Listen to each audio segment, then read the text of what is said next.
Good evening. Can you hear me out there?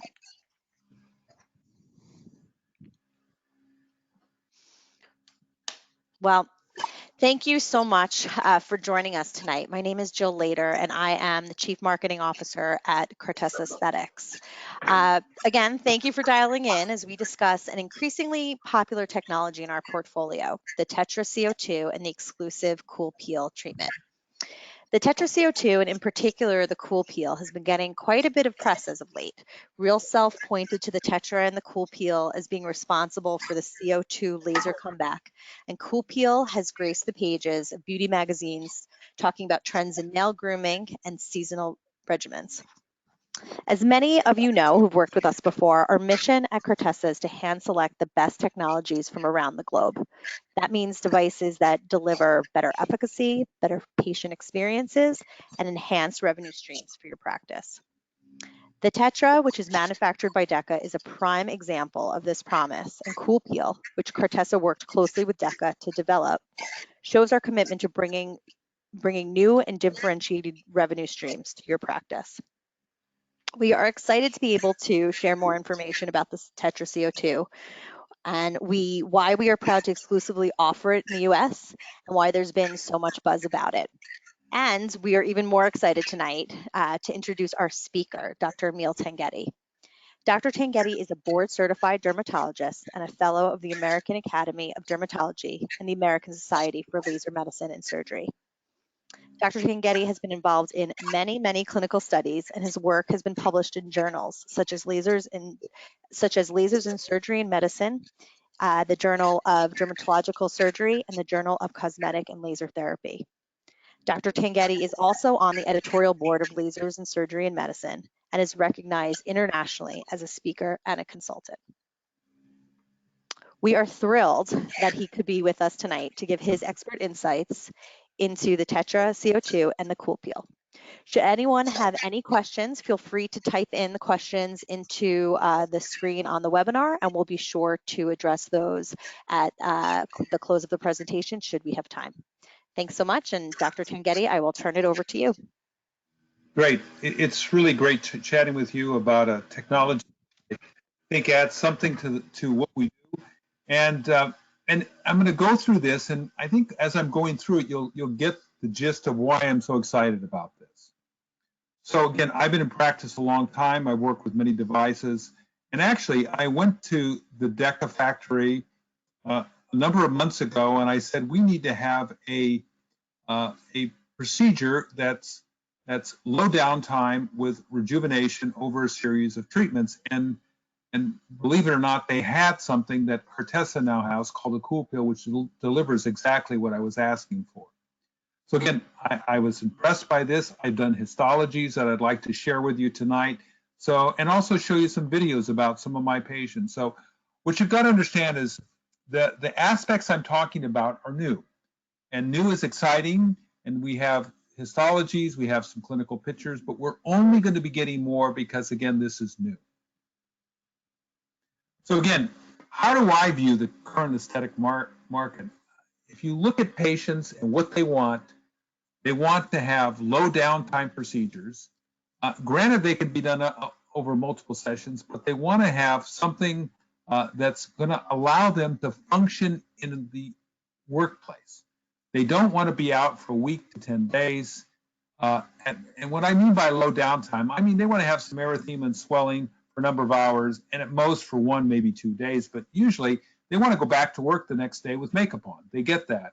And so I think that when we do this, we've got to look for procedures that fill this need probably more than the significant downtime procedures.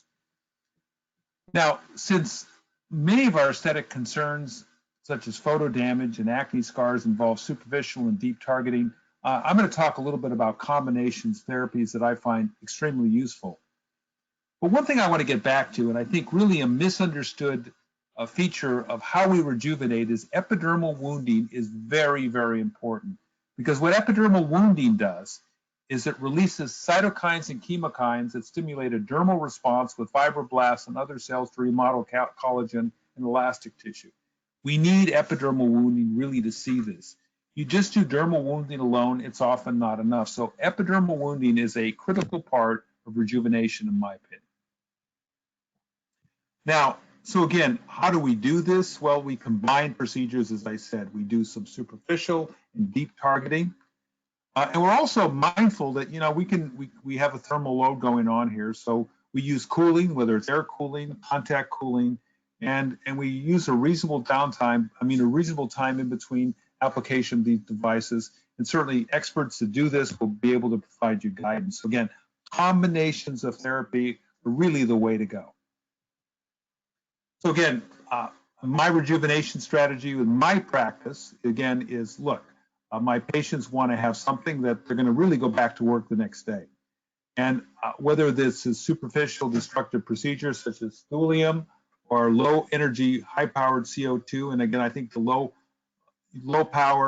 energy, high powered fractional CO2 is the way to go. And what I mean by that is we have a high powered pulse, but we turn the settings down so that we can have a histology that I'm going to share with you will give us the kind of rejuvenation that you get with a thulium, but again, done much more quickly and with a device that can do many things besides just doing a superficial wounding.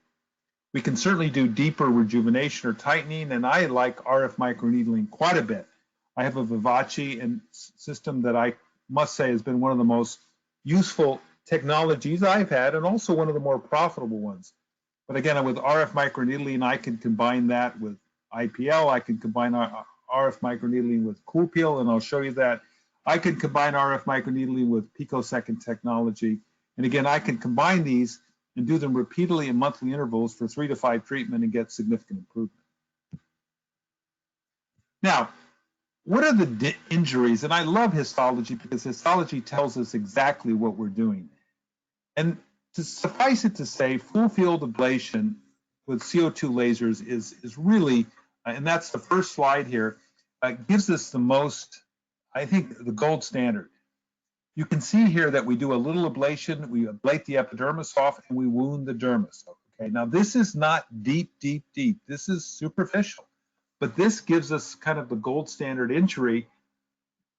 The issue, though, is that the downtime, 1.5 to 2 weeks was hard. Some of the hypopigmentation that occurred with it was difficult, and people don't want to be out that long. So what we've done is that was replaced with a lot of fractional non-ablative, such as the 1550 or the 1927 thulium, which again are different injuries. They dehydrate the epidermis. They wound the dermis. With the 1550, it can be deeper, up to 200 to 300 microns. And with the thulium, it could be 150 to 200 microns. Certainly, people have used fractional CO2 that goes deep with different densities. The problem is it hurts, there's downtime. And I must say, I've done a lot of fractional ablative, and the improvement has been good. But again, with 5 to 7 to 8 days of downtime, my patients don't want it. They want to try an alternate approach. So we're going to talk a lot about fractional ablative low fluence with a high peak power. And that's that histology there, second from the right, that we're going to talk a lot about today with the Coolpeel. You also could do fractional picosecond, and that gives us this area of laser-induced optical breakdown. We call it an LIOB in the epidermis. A small wound that's fine, but I think we could possibly do more with the fractional non-ablative low fluence. So we'll talk about that and how it all fits in. Now, we all understand the full field ablative gives you incredible before and afters, but with downtime that you see here on the right, that is kind of scary for lots of people. And a lot of people don't want to do this. And if you want to go to work the next day, that isn't going to happen. And it might not even happen for 2 weeks. And there's side effects that can occur, infections, hypopigmentation. We all understand that. So while this is a very effective procedure, it's not something you want to go to. Now, with the Tetra as it's set up, you could do this if you want. Not a problem. You could do it. But you can do other things as well. And that's what we're going to stress today, the other things you can do.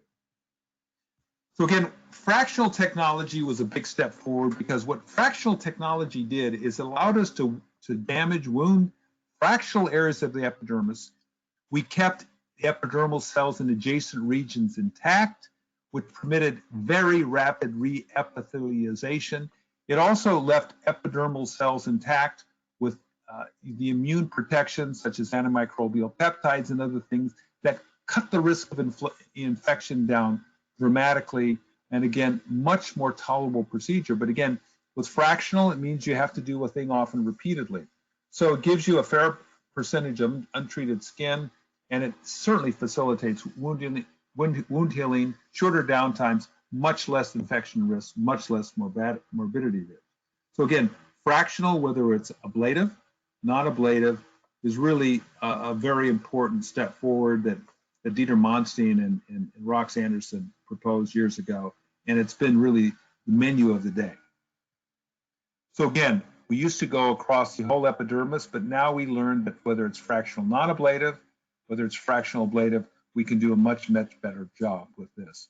And again, the only difference is with the ablative is you do ablation and do some thermal wounding around it, whereas the other ones are primarily non-ablative, where you wound the dermis, you don't get quite the contraction that you'd see with the fractional ablative.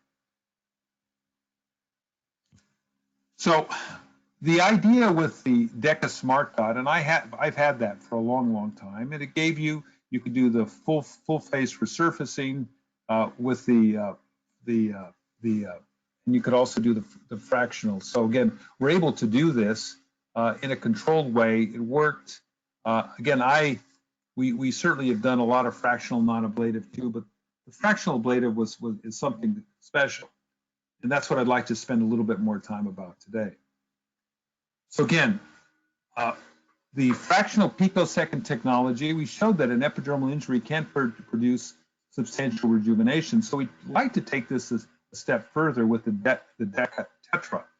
And that has an high-powered setting, which gives you a short pulse with high power that produces a superficial epidermal ablation or injury and some degree of dermal injury. So again, the depth of injury is not unlike a thulium injury. The benefit of this, and it's different than some of the other modalities that we have, is you can do a full face treatment literally in five minutes.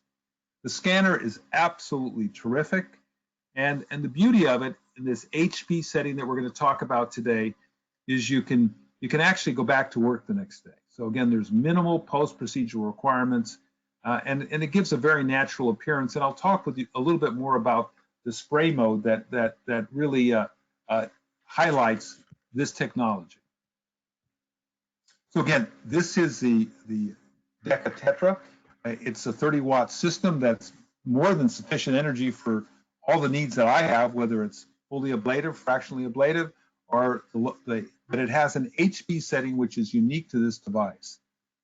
So it gives you this emission mode with the spray that gives you a very natural appearance of the skin after it's treated. And again, I'll show you examples of where I use this with other technologies such as RF microneedling same day. Their scanner is absolutely terrific. I generally use it in the rectangular mode, and I generally use it in the spray mode, so I'm not getting these lines here, and I'll go over this in a few minutes. So again, you could do a number of different settings. I generally use this rectangle and modify my size as needed. Now, a bit about DECA, and I think we need to talk a little bit about the RF excited tubes, and that's something that DECA is the best in the world doing, without a doubt. I went to their factory last spring. It is the most sophisticated CO2 laser company in the world. They also do a lot of other technologies.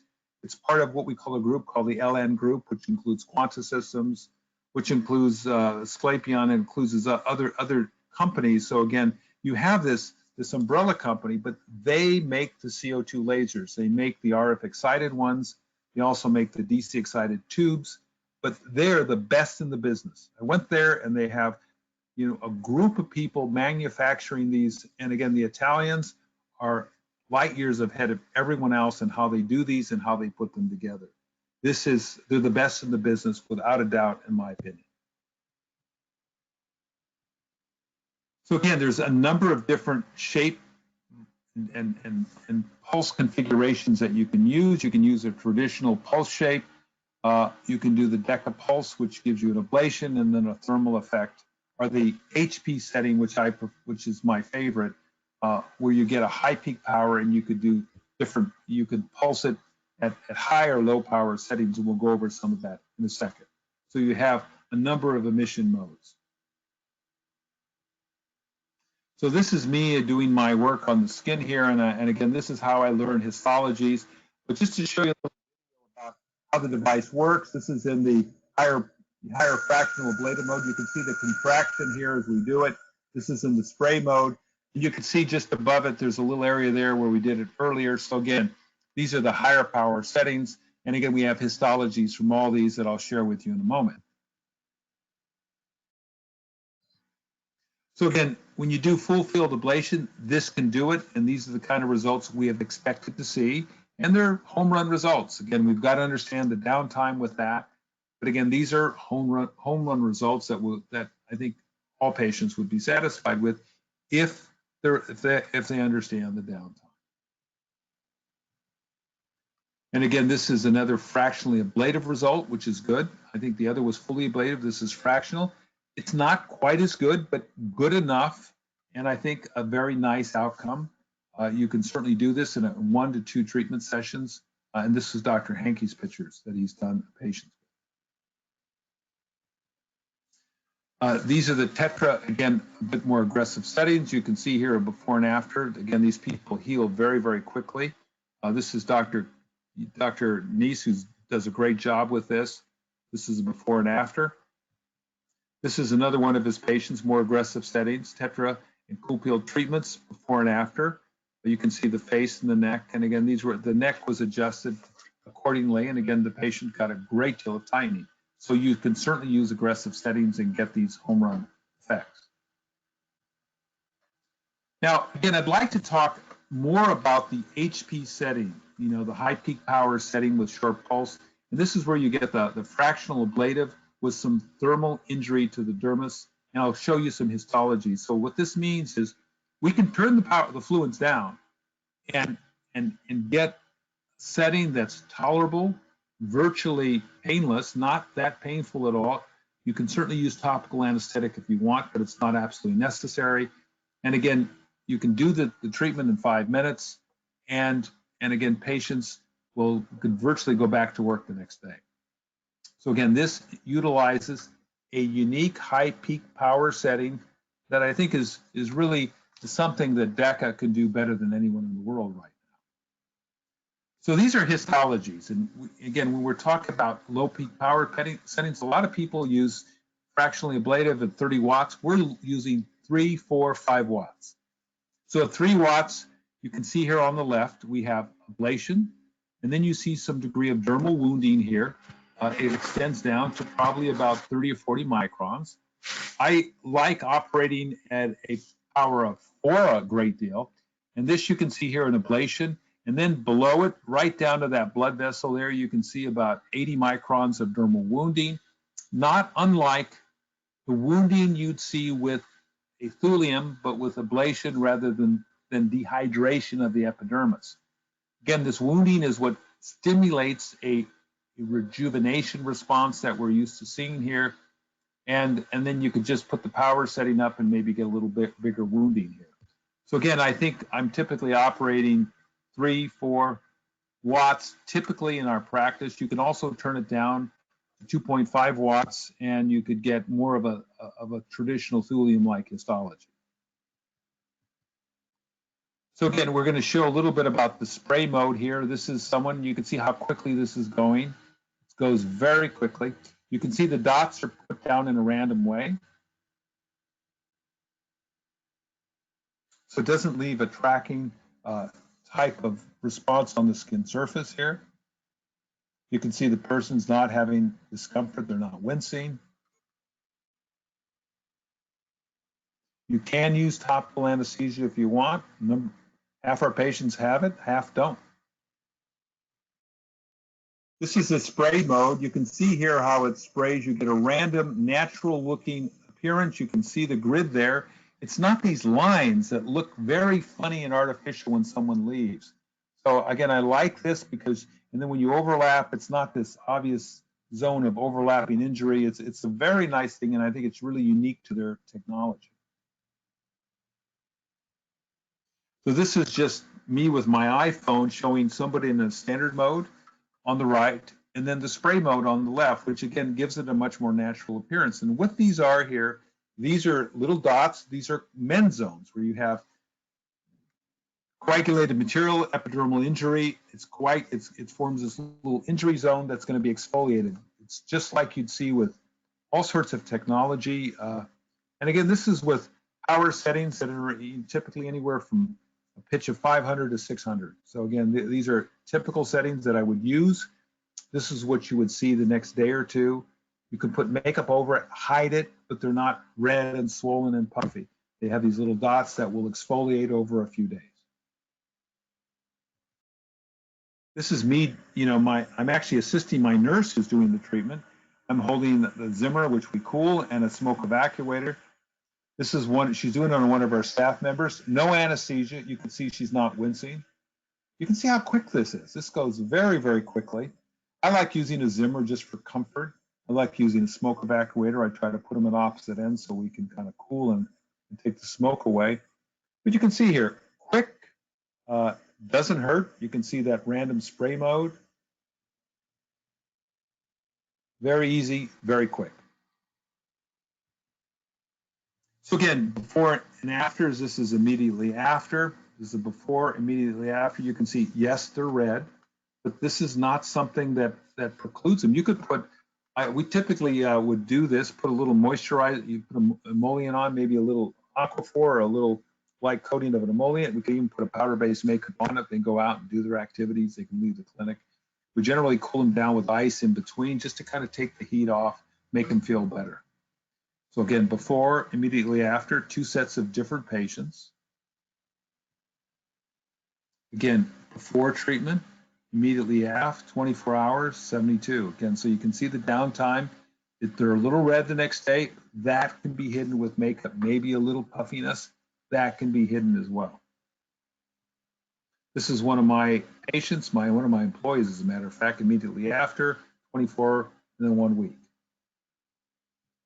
Another one of my employees, before treatment, immediately after, 24 hours after, again, working the next day, 1 week post-treatment.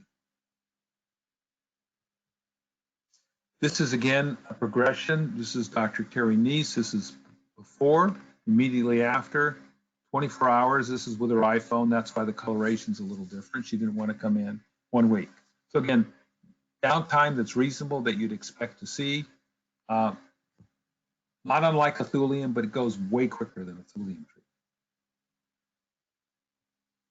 And no consumable, that's another big thing. Here's another patient before and after. This is Dr. Carrie Neese after one treatment. You can see that pigmentation being exfoliated. You get a nice glow to the skin. Patients like how they look, and they get a little fullness. But I generally use 3-4 treatments to get to my optimal result. So we can certainly use it as a standalone. And again, a very tolerable standalone. But we can also combine it with other things. And again, combination allows us to work on different types of injuries and take a different approach to neocollagenesis with the idea that we're doing minimal downtime procedures and we're getting good results and our patients are happy. So this is one of my patients with Vivace microneedling. We do it all the time here. And this is combined with fractional picosecond. I could have certainly done this with Coolpeel as well, but this was done early on. And again, Vivace I've had it for a number of years. It's been a very successful product in my practice. Again, I think this is an Asian patient and people are worried about pigmentation. We did a good job with the dyspigmentation, and also she was happy about the appearance of her skin, especially around her eyes. This is one of my patients that did Vivace and Coolpeel. So this is immediately before treatment. This is after Vivace. Vivace plus Coolpeel, 24 hours later, a little swelling on the eyelids. But again, she's back at work doing her thing. In 48 hours, all that went away.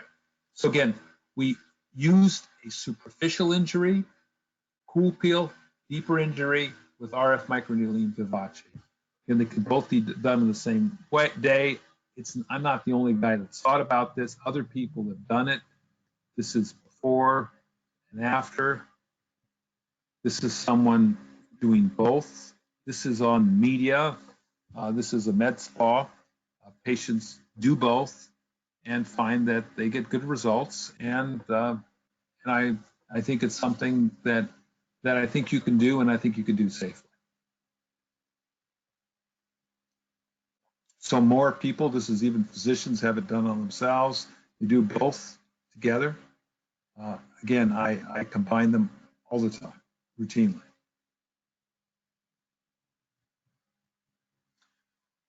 So what's the advantage of this? I mean, I like it because it gives you the versatility of the CO2, but you can also do it in a way that's different, that with minimal downtime, and where people don't want a really aggressive procedure. So I had an older CO2. It's an Affirm CO2, which was a DECA CO2 for many years.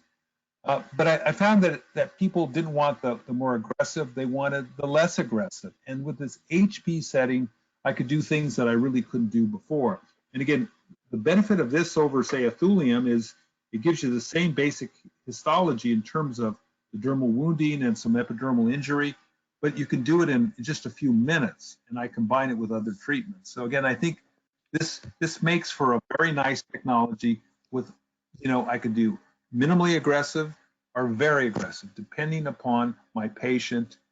But to be candid with you, more of my patients want the non-aggressive therapy where they can combine it with RF microneedling and other things and go back to work the next day. That's the big deal.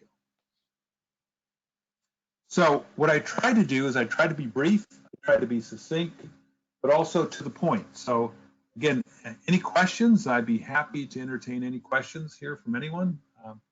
Please, anything. So there are a couple of questions that have come through. So I'm just going to go ahead and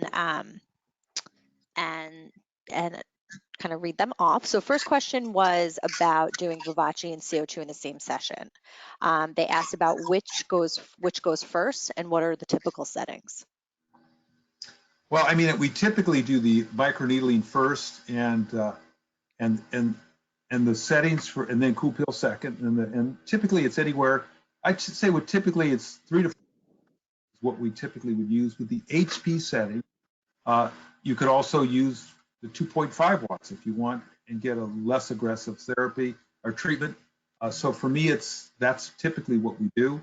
And Vivace, there's a whole standard set of techniques, whether you did insulated or uninsulated needles, and it's pretty standard setting. Great. You talk about high peak power with low fluence. How does that work? Well, when you get high peak power, what it does, but it basically stops a little right at the DE junction or a little below it. And then there's also, that's the ablation part, but then there's also a wounding part that's in a way a non-ablative that you saw with the traditional full phase ablative. There's a certain degree that goes down. And for our practical purposes, at about 4 watts, you're seeing about anywhere from 60, maybe 80 microns of dermal wounding. So it kind of does what a thulium does, but with an ablation component to it. I find the results I'm getting are very much like a thulium rejuvenation. But again, it's quicker, it's easier, and on a device that I could use for lots of other things. So the next question is, along with RF microneedling and Coolpeel, what else might you combine in a treatment? Well, I mean, you can certainly, I mean, your use of, I don't like doing toxin that day because you can get some swelling, some massaging, you can maybe finish, but I prefer not to. Some people do fillers. You'd probably want to do them first if you did it. And you just got to make sure with the fillers you're not getting into, your RF microneedling doesn't. I like to, when I do fillers, I like to finish with the filler rather than start with the filler, because if I do RF microneedling, I don't want to put my needles in there and damage any filler. So I'm I mean, I like using them. I often finish with fillers. Uh, but again, I think you can do what you feel comfortable in that regard. But I like I mean, what I'm telling you is two energy-paced therapies that same day are fine. Not a problem at all. I mean, whether someone's doing Vivace, IPL, we've done it with fractional picosecond, we do it with Coolpeel, and have had good tolerable results with minimal downtime.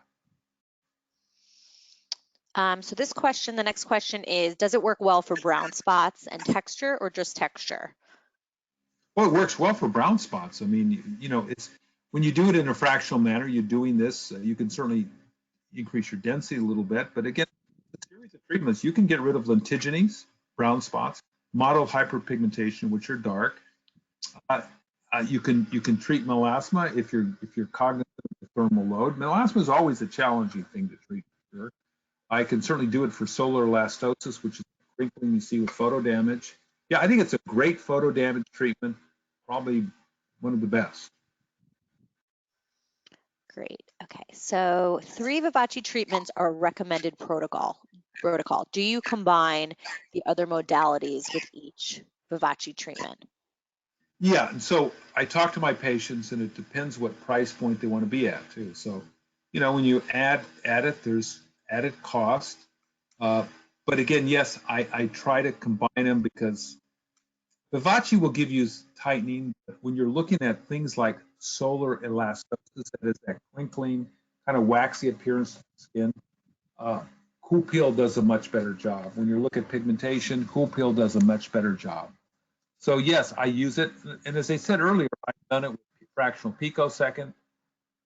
I've done it with all sorts of other modalities. So whether it's that or IPL, whether Coolpeel. So again, I combine them, and Coolpeel has been very successful for us. Okay. Do you get pigment changes immediately or over a couple of weeks? Well, what happens is when you do this, you make these little injury zones there, depending upon what density you use, and we're typically, which means the density of it about 500, which is close to, and we see the flake off because there's some thermal injury around it. So in a couple sessions, you will see the pigment darken substantially, lighten substantially after a treatment, and with a series of treatments, it basically enhances the results. So you'll see the pigmentation smooth out, and we kind of showed that in some of the pictures that, especially Dr. Neat done over time. So again, I think it's just a series, and I apologize about not having more pictures. This is a relatively new thing, and we're putting it together, and we're making sure, but we're seeing, again, great results with this. And with the type of injury that we're seeing histology, I know what the outcome is going to be. It's going to be a good outcome, and the downtime is certainly tolerable. And the other beauty of this, you don't have a consumable. So every time you turn the device on, you don't get to pay somebody anywhere from $50 to $100. So that's a nice thing, not having a consumable. Well, that goes in nicely to the next question, which is, what do you charge for Coolpeel treatment? If you're doing it with RF microneedling, I'm trying to combine it in such a way that I'm giving myself my patients can afford it. So it's anywhere from $500 to $700 typically to do that. And it's, again, realizing that it's a series 3 to 4 for combining these things. Last 2 questions. Is it safe to combine treatment for skin types 4 or 5? Well, I think, like everything, I think 4 we've done and not had a problem with. We haven't done a great deal of 5, so I don't have experience with 5s at this point. I think you can certainly do it. And I think, like anything, if you have any doubts at all, do a little test spot in an area first, auricular, and see what happens. Because I think that but most people with the degree of injury with a 5, they should be fine. In fact, a 6 should be fine as well, because you're not throwing a lot of thermal load there. And but I just don't have an experience in a skin type 6 at this point. I will certainly get it, and in the meantime, but I don't see why, from a histological standpoint, you'd have a big issue with the skin type 4 or 5, or even a 6. But I think we have to do more to be sure about that before I say anything. Okay. Are the settings used here Coolpeel mild, 3 watts, or are you mixing it up if they can give you the downtime? Well, I think 3 watts is on the milder side. 2.5 is on the milder side. 2.5 actually looks histologically like a thulium injury where you have, in essence, dehydration of the epidermis with a little bit of dermal wounding. So I think 3 shows an ablation with smaller wounding. I like a little bit more dermal wounding, especially for people with solar elastosis, which is that modeling of the skin where with damaged elastic tissue, because I think it helps to remove it. And that solar elastosis is fairly superficially situated histologically. Okay. We actually just got a couple more. So in those patients, you're combining epidermal and a dermal approach. Why can't you just use multiple passes of non-insulated Vivace needles? You can, but the non-insulated needles are only a limited density and comes nowhere near what you can do with the Coolpeel in terms of the density. It doesn't come even close. So yes, you will see some end zones from that, but you can't give enough passes to do the same degree of injury zones. I mean, the uninsulated needles have a very special place, but again, I think and if you're using insulated needles with Coolpeel, you basically got the whole shooting match because you got the epidermal injury in a way that gives you more rejuvenation because the density is higher. Okay. Will it help with acne scars? Sure, absolutely. I mean, I've even seen improvement with acne scars with fractional picosecond. So this just gives you a little bit more epidermal injury, a little bit more dermal wounding.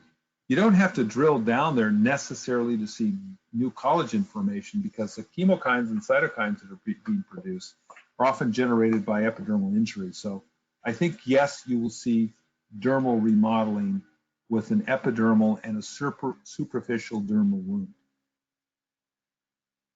Great. Are you moving, so this is a question about the spray mode. Are you moving the handpiece as you spray with the Coolpeel, or do you let it finish the spray before you glide to the next spot? I finish the spray because it's a scanner. It will spray it in a scannered way.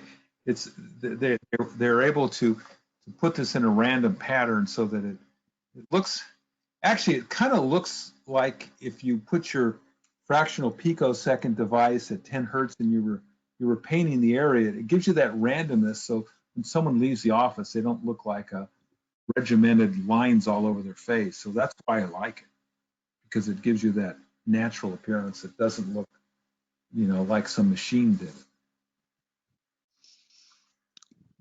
Okay, next question. Do you apply any hyaluronic acid or vitamins right after the microneedling or after the Coolpeel?